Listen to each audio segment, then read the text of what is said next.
తల ఎత్తిన శ్రీధైర్యం బలికి తరలిపోతోంది. గళమెత్తని దైన్యంలో జనం కుమిలిపోతోంది.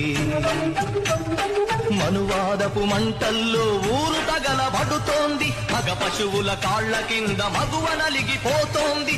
ఈ దౌష్ట్యం ఇక వద్దని, ఈ క్రౌర్యం ఇక రద్దని అరవండో. పంచముని సృష్టించిన ఆ వంచకుడెవడని అడగండో.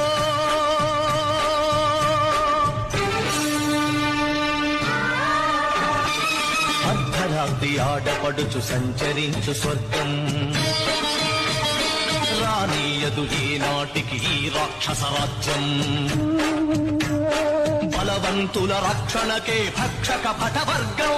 వెలివాడల కన్నీటికి కరగదులే ధన స్వామ్యం. ఇక తప్పదు ప్రతి ఒక్కడు